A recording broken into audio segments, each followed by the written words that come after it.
자, 안녕하십니까. 평주에서 전해드리는 오늘은 외국인 수급에 3월에 해답이 있다 라는 주제를 가지고 방송을 진행해 보도록 하겠습니다. 좋아요, 구독하기, 알람 설정 해주셔서 감사드리고요. 본격적으로 방송 진행하겠습니다. 시장 자체가 그렇게 썩 좋은 흐름을 보이지 못하고 있습니다. 장중에 중국 쪽 관련된 또 돌발 또 악재가 나오면서 시장이 좀 지지부진한 그런 흐름을 보였습니다.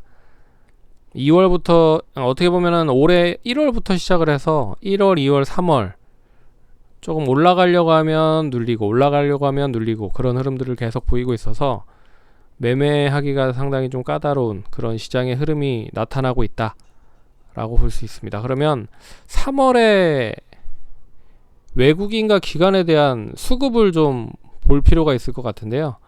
그들은 어떻게 투자를 하고 있는지에 대한 부분, 우리가 매매를 잘 하고 있는지에 대한 부분을 좀 외국인과 기관의 수급을 좀 바로미터로 살펴본다라고 하면 해답이 좀 있지 않을까라고 해서 오늘은 3월에 외국인들과 기관이 어떤 종목들을 과연 매수를 했는지를 보시면서 투자에 대한 아이디어를 한번 얻어 가시면 좋을 것 같습니다. 그럼 본격적으로 방송 진행하겠습니다. 참고로 3월에 매수했었던 종목들을 살펴보면 코스피와 코스닥을 나눠서 설명을 해드릴게요. 3월 1일부터 시작을 해서 3월 오늘까지 이제 어떤 종목들을 주로 많이 매수를 했는지를 보실 수가 있습니다. 그래서 기관 순매매, 외국인 순매매에 대한 부분인데 보시면 1번, 2번, 4번, 5번, 7번, 9번, 12번, 14번 이 보시면 다 이제 금융주 쪽에 포함이 됩니다. 그래서 은행이나 증권, 보험 이쪽이 좀 포함이 되고 있다라고 생각을 하시면 됩니다. 그래서 시장이 그동안에 좀 많이 올라간 종목들이 매도가 좀 나오는 흐름인 것 같고, 매도를 좀 보면 또 어떤 종목들을 매도를 하는지 살펴보도록 하겠습니다. 근데 지금 눈으로 보시는 부분은 1위부터 15위까지 봤을 때 금융주들이 엄청 많다.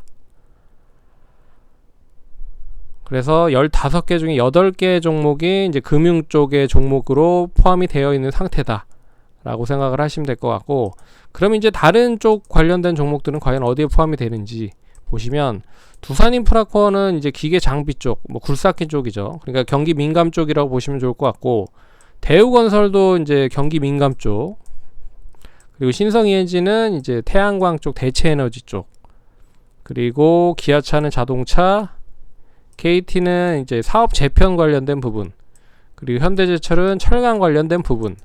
그래서 그러니까 전방 산업이라고 할 수 있는 2차 전지와 그리고 반도체 쪽에 대한 부분은 그렇게 많이 포함이 되지는 않고, 3월부터 매수를 하고 있는 쪽은 결론적으로 이제 경기에 민감한 그런 부분을 벗어날 수 있는 긍정적인 이슈가 될 만한 종목들로 매수를 하고 있다라고 생각을 하시면 될 것 같습니다. 순매도 종목을 보시면 어떤 종목들을 매도하는지를 보면 또 명확하게 포지션을 확인할 수가 있을 것 같은데요. 삼성전자, SK하이닉스 이 두 개의 업체만 보더라도 코스피의 1, 2등 종목이잖아요. 그래서 이 두 종목만 매도가 나왔다는 걸 봐도 지수를 올리려고 수급 자체가 전환이 되지 않고 있다 라고 생각을 할 수가 있는 부분입니다. 여기에 이제 LG 디스플레이, SK 이노베이션, 하나솔루션, SK 바이오팜, LG전자, 한온시스템 등 그동안에 좀 많이 시장에서 이슈가 많이 됐던 종목들이라고 생각을 하시면 될 것 같아요. 그래서 반도체, 2차 전지, 그리고 전기전자, 그리고 태양광, 이런 종목들, 자동차 부품 쪽에 종목들이 많이 뭉쳐진 부분으로 이제 매도가 나오고 있다라고 생각을 하시면 될 것 같습니다. 그리고 코스닥 시장에 대한 흐름을 보시면요, 코스닥은 순매도부터 먼저 볼게요. 코스닥은 에이프로바이오, 네오이문텍, 프로스티지바이오, 그리고 원바이오젠, 위지트, TK케미칼, 올리패스, 오르비텍, 와이솔, MVH, 라이브 시멘틱, 펜엔터테인먼트, 모베이스전자, 제넨바이오, 아진산업 등이 있습니다. 이게 코스닥에 이제 최근에 많이 매도를 하는 종목들인데요. 결론적으로 보시면 이제 바이오 쪽 관련된 포함이 되어 있는 종목들이 많고, 그리고 역시 많이 좀 오르는 종목들을 주로 많이 팔고 있다라고 생각을 하시면 될 것 같습니다. 근데 코스피와는 좀 틀리게 시가총액이 큰 종목들은 눈에 보이지 않기 때문에 개별적인 종목들 위주로 이슈가 되는 쪽으로만 집중을 해서 매수를 하고 있는 흐름이다 라고 생각을 하시면 될 것 같아요. 순매수로 보면 어떻게 보면 그 부분을 더 명확하게 알 수 있는 부분인데, 그래서 코스피와 코스닥에 대한 부분의 차트를 흐름을 보시면 코스피는 시가총액 상위 종목들이 못 가다 보니까 지지부진한 흐름들을 보이고 있지만, 코스닥은 그나마 잘 버티는 흐름들을 보이고 있다. 그러니까 개별적으로라도 이슈가 있거나 재료가 있는 종목들은 상승을 한다 라고 생각을 하시면 될 것 같습니다. 그래서 1위부터 15위까지 보시면 에스맥, 이트론, 대한그린파워, 이거 이제 뭐 신규적인 부분으로 재료가 좀 나오면서 상승을 한 부분인 것 같고, IA네트도 뭐 신규적인 이슈, 진성TC는 이제 두산인프라코어 쪽과 더불어서 굴삭기 쪽 관련된 부분, 그리고 액션스퀘어는 게임 쪽인데 좀 약세 흐름을 보였지만 많이 매수를 하고 있고요. 그리고 젠백스링크, 에이티넘 인베스트먼트는 이제 비트코인 쪽 관련된 부분, 그리고 TNR바이오 쪽 관련된 부분은 최근에 많이 이제 이슈가 되고 있는 부분인 것 같습니다.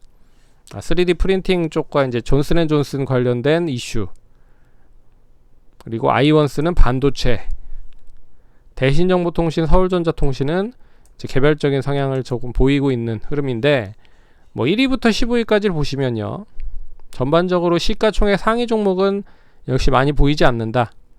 결론적으로 시장을 중심으로 이동을 하고 있는 코스피 쪽은 대형주 쪽에서 많이 매도를 하기 때문에 지수가 못 가지만, 코스닥 쪽은 그런 거 상관없이 단기적인 이슈가 좀 이어지는 종목들 위주로 매수가 단행이 되고 있다 라는 부분을 보시면 더 명확하게 좀 구분을 할 수 있지 않을까, 그렇게 좀 보고 있습니다. 그래서 시장이 어느 정도 자리를 잘 잡고 있는 흐름을 보이기 전까지는 이런 추이가 계속적으로 이어질 가능성이 높다. 그러면 이제 우리는 어떻게 매매를 해야 되느냐, 이제 그게 결론인 거잖아요. 그래서 시장이 다시 한번 자리를 잘 잡을 때까지는 코스피보다는 코스닥 중소형주 쪽으로 매매를 좀 하시는 게 필요하지 않을까, 그렇게 좀 볼 수 있을 것 같습니다. 그래서 이 코스닥 시장의 흐름을 보시면 그나마 코스닥 시장은 지금 9일 연속, 오늘까지 8일 연속 어제까지 상승을 했다가 오늘 하루 쉬어가는, 이제 9일째 하루 쉬어가는 그런 흐름을 보이고 있는 반면에 코스피 자체는 계속적으로 흘러내리고 있는 흐름이잖아요. 그래서 뭐 상승도 아니고 하락도 아니고 계속 뭐 옆으로 횡보를 하는 그런 흐름을 보이다가 오늘은 좀 약세 흐름을 보였다. 그래서 이 흐름 추이를 보시면 결론적으로 추이가 계속 이제 우하향을 하고 있는, 고점을 찍고 계속 내려오고 있는, 하지만 하방 경직은 만들어 놓고 있는, 그래서 이 하방 경직을 만들어 놓고 어느 정도 시점에서 팡 터지는지는 대형주를 보고 대응을 하셔야 될 필요가 있다. 근데 대형주에 대한 수급은 지금으로 봤을 때는 조금 더 시간이 걸려야 되지 않을까, 그렇게 좀 볼 수 있을 것 같습니다. 그래서 그 전까지만 코스피 쪽에서 굳이 매매를 한다라고 하면 이제 중소형 쪽으로 매매를 해서 대응을 하시면 좋을 것 같고, 반면에 코스닥 시장은 그나마 좀 나름 좋은 흐름이 이어지고 있죠. 결론적으로 지금 코스닥은 이런 고점을 해서 추세선을 이렇게 그어봐도 이제 상승으로 좀 전환될 수 있는 추이가 좀 만들어진 흐름이잖아요. 그래서 이 흐름이 그대로 좀 이어진다라고 하면 되레 코스피보다 코스닥이 더 좋은 흐름을 보일 것이다. 근데 코스닥을 이렇게 이제 올려놓은 그런 흐름이 개별 종목 장세 흐름이었기 때문에 코스닥이 더 좋았다라고 볼 수가 있는 부분입니다. 네, 그래서 단기적으로 봤을 때는 코스닥에 대한 흐름이 더 좋을 것이다 라고 볼 수 있을 것 같고요. 그거는 지난주부터 계속 얘기를 해드렸죠. 시장 자체가 좀 지지부진하니 중소형 쪽으로 포커스를 맞춰서 매매를 해보자 라고 말씀드린 것처럼 아직까지는 그런 흐름에 대한 눈높이가 계속 이어질 가능성이 높다. 예, 그런 흐름으로 보시면 좋을 것 같습니다. 그래서 시장이 어느 정도 자리를 잘 잡으면 그때 대형주를 해도 늦지 않을 것 같고, 지금은 대형주 쪽은 좀 리스크 관리를 좀 하셔야 될 필요가 있을 것 같고, 차라리 코스닥 중소형주 쪽으로 매매를 좀 하시면 좋을 것 같다. 그래서 오늘은 관련돼서 한번 짚어드렸습니다. 투자하시는데 참고하시고 그러면 다음번에 찾아뵙도록 하겠습니다. 감사합니다.